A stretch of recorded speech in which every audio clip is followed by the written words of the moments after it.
Hello दोस्तों, आपका welcome है पीईसी चैनल पर। हम लोग इस क्लास में कवर करने वाले हैं फरवरी के मोस्ट इम्पोर्टेंट करंट अफेयर 1 से 5 फेब तक। और इससे पहले हम लोग जनवरी कवर कर चुके हैं, तो जिन्होंने वो वीडियो नहीं देखा है तो वो वीडियो जाके देख सकते हैं। फिलहाल कि केरल के द्वारा ना हाइड्रोजन के लिए बजट प्रस्तुत किया गया। क्वेश्चन पूछेगा आपने कि हाल ही कौन सा स्टेट है जिसने हाइड्रोजन के लिए ग्रीन हाइड्रोजन के लिए अलग से बजट जो है प्रस्तुत किया है। तो आपका जवाब होगा कौन भैया? केरल। अच्छा, कितना अमाउंट है? तो अमाउंट है 200 करोड़। ये भी याद रखिएगा, कितना करोड़ रुपए? 200 करोड़ रुपए इसके द्वारा जारी करे गए हैं। और ये जो है कहाँ पर स्थापित किए जाने वाले हैं? ये आपके किए जाने वाले हैं कोची और प्लस तिरुवनंतपुरम। ये ध्यान रखिएगा। और इसने जो समझौता किया है, भारत हाइड्रोजन अलायंस के साथ इसने समझौता किया है। केरल के द्वारा भारत हाइड्रोजन अलायंस के साथ समझौता किया है। मोस्ट पहला कि हाइड्रोजन के लिए अलग से, ग्रीन हाइड्रोजन के लिए अलग से बजट प्रस्तुत किया गया है। तो वो किसके द्वारा किया गया है? केरल के द्वारा।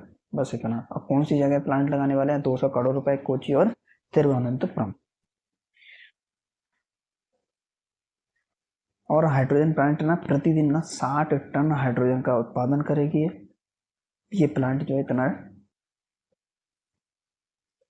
और 150 मेगावाट के इलेक्ट्रोलाइजर और आपके इंफ्रा उसके साथ तैयार, मतलब इतना तैयार, इतना हो सकता है, इतना करना है, उस हिसाब से ही ये उसको डिजाइन कर रहे हैं। और ये भारत में है ना, ये ब्लूप्रिंट माना जाता है केरल हाइड्रोजन, क्योंकि ये देश में पहली बार है इस प्रकार की योजना। इससे पहले दुनिया जो है कर चुकी है, ठीक है, जिन्हें हम क्या कहते हैं, जो हाइड्रोजन वैली प्रोजेक्ट को कहते हैं। दुनिया के ये प्रोजेक्ट है उनको हाइड्रोजन वैली, बस ध्यान रखना। दूसरा है कि गंगा के किनारे पर फ्लोटिंग रेस्टोरेंट शुरू किया गया। क्वेश्चन पूछेगा हाल ही में कौन सा स्टेट है जिसने गंगा के किनारे फ्लोटिंग रेस्टोरेंट शुरू किया गया? वो है आपका जवाब बिहार। और यहाँ का सबसे पहले भारत में देखें, सबसे पहले भारत का पहला फ्लोटिंग रेस्टोरेंट पंजाब में सरहिंद में बनाया गया था। एक छोटे से गांव में बनाया गया था, नहर के किनारे, नहर में बनाया गया था छोटा सा। अब ये कौन बना रहा है? बिहार बना रहा है, ठीक है, फ्लोटिंग रेस्टोरेंट। और साथ ही साथ बिहार का उद्देश्य क्या है?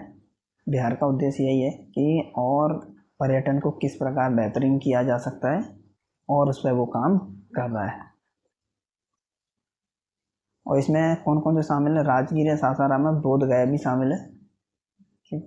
और साथ ही साथ राज्य में ना एक एक जल क्रीड़ा कार्यक्रम भी शुरू करने का उसका योजना प्लानिंग है। देखते हैं। तो आपको सिर्फ याद रखना है कि हाल ही में किस स्टेट ने फ्लोटिंग रेस्टोरेंट शुरू किया है। तो वो आपका बिहार में है, और सबसे पहले पंजाब में।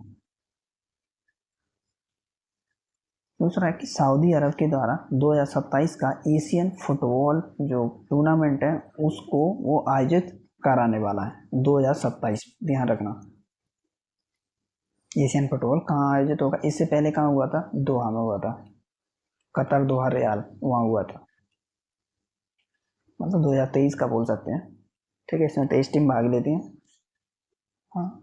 और साथ ही साथ जो है ना, इनका जो चुनने का जो रहता है ना, बोली लगाने पड़ती है। जो भी जाना बोली लगा देना, उसी को उसको मेजबानी मिल जाती है।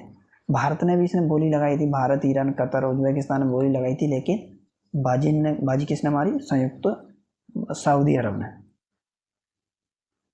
और इसका एशिया का फुटबॉल टूर्नामेंट 2027 का स्लोगन क्या है? एशिया मेजबान शहरों के लिए आगे, दमद, रियाद और जेद्दा। दमद, रियाद और जेद्दा थोड़ा देख लीजिएगा, ये बिल्कुल असंभावना रहेगी पूछने की। पहला तो ये है कि कहाँ पर आयोजित किया गया था? एशिया फुटबॉल आयोजित किया जाएगा 2027 में। आपका जवाब होगा सऊदी अरब। इससे पहले कतर में। अगर ये भी पूछे थीम, तो एशिया मेजबान शहरों के लिए आगे, दम, रियाद और जेद्दा। दूसरा है कि हमारे द्वारा इंडिया एनर्जी वीक जो है 2023 सप्ताह मनाया गया। कब? भारत ऊर्जा का सप्ताह जो पीएम मोदी के द्वारा बेंगलुरु कर्नाटक में इसका उद्घाटन किया गया था। पूछेगा कहाँ उद्घाटन किया गया था? बेंगलुरु कर्नाटक में। किसके द्वारा? पीएम मोदी जी के द्वारा। जो क्या करेगा? ये सुरक्षा और भारत की ऊर्जा संरक्षण पर विशेष तौर पर ध्यान केंद्रित करेगा। और हम जानते हैं चूंकि 2070 तक को शुद्ध शून्य उत्सर्जन पर लक्ष्य पर काम करना है, उसी के लिए हम ये कर रहे हैं। इसके लिए 11 राज्य और केंद्र शासित प्रदेश में उनमें 84 से अधिक आउटलेट में 20 ईंधन का शुभारंभ कर रहे हैं।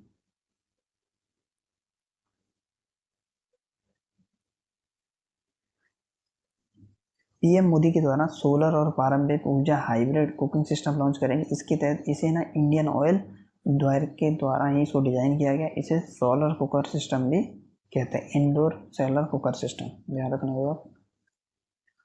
20% का मतलब क्या है? यहाँ 20% इथेनॉल मिलाया जाएगा, पेट्रोल, ठीक है, उसमें, इसीलिए मतलब E20। और साथ ही साथ जो सिंगल प्लास्टिक है ना उसको बैन है, ठीक है, सिंगल प्लास्टिक को बैन के लिए, उसका कम यूज हो, मतलब ऐसा। दूसरा है कि भारत के द्वारा भारत का सबसे बड़ा लार्जेस्ट जो चौपर जो होता है ना, उनके निर्माण के लिए कर्नाटक में इसको स्थापित किया जा रहा है।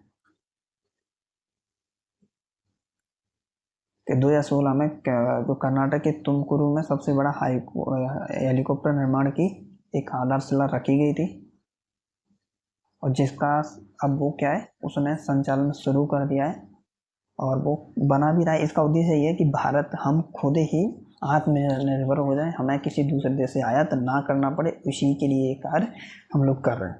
तो भारतीय वायुसेना को 15 हेलीकॉप्टर LCH जो है ना, लाइट कॉम्बैट हेलीकॉप्टर, LCH, ध्यान रखना, इसका भी फुल फॉर्म बिल्कुल संभवतः पूछा जा सकता है। LCH मतलब लाइट कॉम्बैट हेलीकॉप्टर प्रदान किए, जबकि आवश्यकता आपकी 160 की है, लेकिन उन्होंने 15, एटलीस्ट शुरू तो हो गया, आगे जाके वो भी बढ़ जाएगा, कोई वो दिक्कत नहीं है।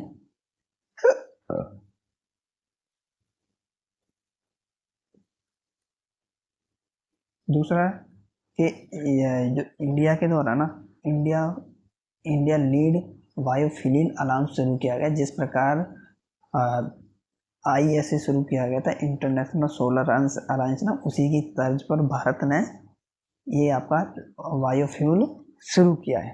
ISA में क्या है, जो सोलर सिस्टम है ना, उसको जितने भी हमारे कर्क रेखा के नज़दीक जितने कंट्री है ना, उनको सूर्यपुत्र कहते हैं, तो वो सभी के सभी इसमें मेंबर होना चाहिए, ठीक है। अभी 199 मेंबर हो चुके हैं, अभी हाल ही में स्पेन के द्वारा उसको भी उन्होंने अडोप्ट किया है, ठीक है, मतलब ज्वाइन हुए हैं वो भी। इसका हेडक्वार्टर कहाँ पर है? बेंगलुरु में इसका हेडक्वार्टर है। भारत ने फ्रांस के साथ मिलकर इसको शुरू किया था उस समय। हाँ, G20 के दौरान क्या है, अनाउंसमेंट किया गया था कि बायोफ्यूल अलायंस जैसे सोलर अलायंस था ना उसमें, तो इसमें US और ब्राजील है, वो भारत को समर्थन कर रहे हैं।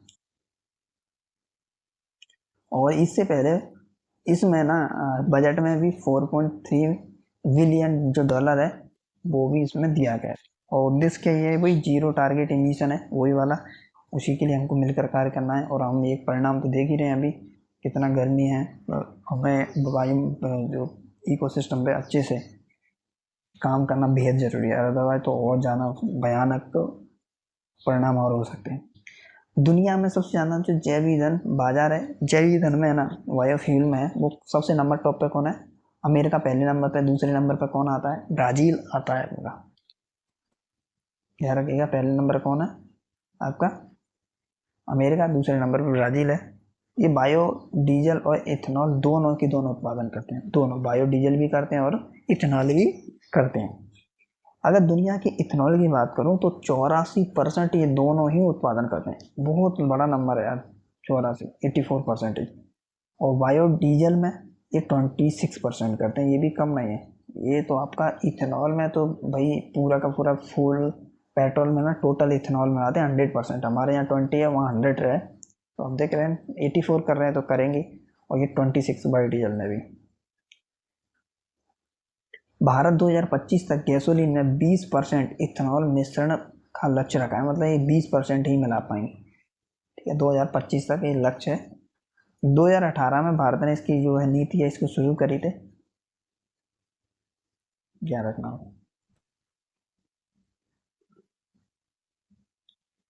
दूसरा है कि what are the E20 fuel क्या है, तो वही पेट्रोल में जो है ना वो मिलाना, पेट्रोल में 20% इथेनॉल, वही। इंडिया एनर्जी वीक 2023 के इवेंट के दौरान पीएम मोदी ने E20 लॉन्च किया था, E20 ईंधन लॉन्च किया था, मतलब 11 राज्यों में और 83 स्थानों पर, 83-84 पे वहाँ पर इसको फैलाया जा रहा है। इसका मतलब यही कि 20% इथेनॉल, 80% पेट्रोल, तो पूछा भी जा सकता है कितना रहेगा, 20% इथेनॉल है, 80% आपका पेट्रोल है, बस इतना ज़्यादा नहीं। हाँ, अगर इसमें और थोड़ी सी बात करें, E20 में संख्या पेट्रोल के साथ मिश्रित इथेनॉल के अनुपात का प्रतिनिधित्व करती है, और ये 10% है, मतलब 10% ईंधन होगा, 20% और 20% है।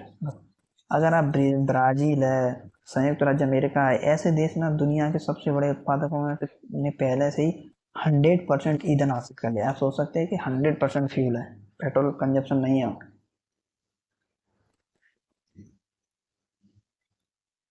और देखो इथेनॉल को बनाया कैसे जाता है, ये ना इसको किडवर्नाइजेशन, जो फर्मेंटेशन होता है ना उसके तहत इसको बनाया जाता है। चीनी को किडवर्नाइज करके, जो मतलब गन्ना होता है ना उसकी बात कर रहे हैं, एक प्राकृतिक स्रोत है।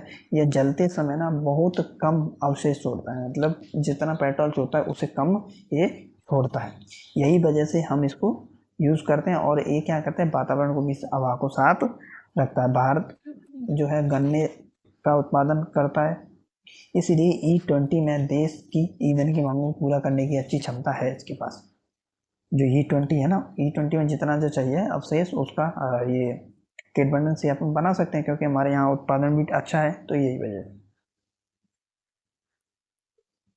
दूसरा है पीएम मोदी जी के द्वारा ये तुमारकुरु इंडस्ट्रियल टाउनशिप है, उसका इनॉग्रेशन इन्होंने किया है, जो कॉरिडोर है वो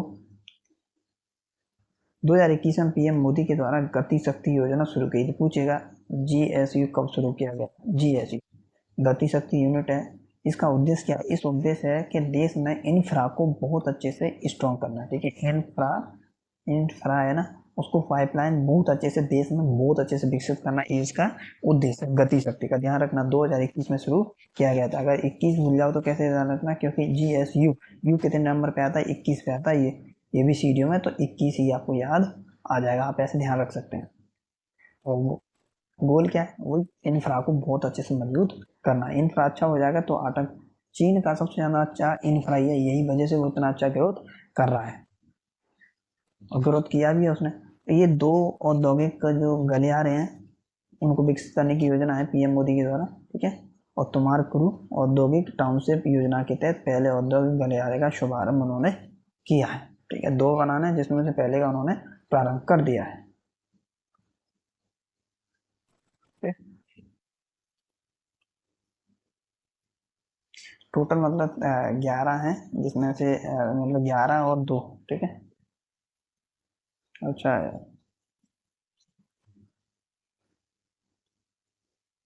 हाँ, युवा संगम रजिस्टर पोर्टल है, ये शुरू किया गया है। इसका उद्देश्य यह है कि जो भी नॉर्थ ईस्ट के बंदे हैं ना उनको उनको इससे जुड़ना।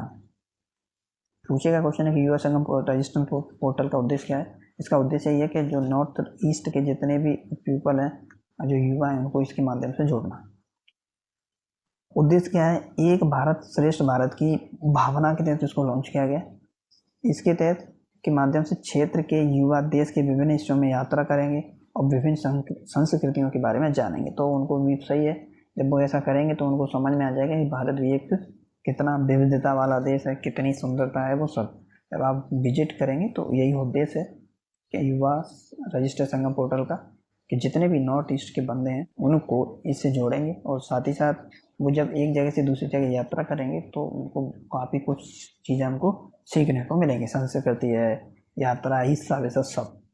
आई होप आपको ये वीडियो पसंद आई, तो लाइक कीजिएगा, अगर चैनल पे पहली बार आए हैं तो सब्सक्राइब भी कर लीजिएगा, ओके। और इससे पहले जनवरी वाली जरूर वीडियो देख लें, वो भी मोस्ट है, एग्जाम के पर्पज से ज़्यादा नहीं है, आपका हार्डली 1 महीने का मैक्स कितना लगेगा, 1.5 से पौने 2 घंटे लगेंगे पूरा करंट अफेयर कवर होने में। मतलब अगर आप 12 महीने का पढ़ोगे तो 24 घंटे में 24 घंटे में आपका पूरा कंप्लीट हो जाएगा। तो 24 घंटे इतना अधिक नहीं है। और अगर अप्रॉक्स में टोटल अगर काउंटिंग करोगे ना, 700 से 800 के अप्रॉक्स में क्वेश्चन हो पाएंगे। तो 700-800 आप इजीली रिवीजन भी कर सकते हैं, साथ ही साथ नोट्स भी बनाते जाइएगा, ताकि आपको लास्ट मोमेंट पे ना रिवीजन करने में कुछ भी प्रॉब्लम नहीं आए। ये मोस्ट असेस में आप बिल्कुल आपको देखिएगा, एग्जाम में बिल्कुल देखने को मिलेंगे। ओके, नेक्स्ट वीडियो में फिर मिलेंगे, तब तक के लिए जय हिंद, bye bye and take care.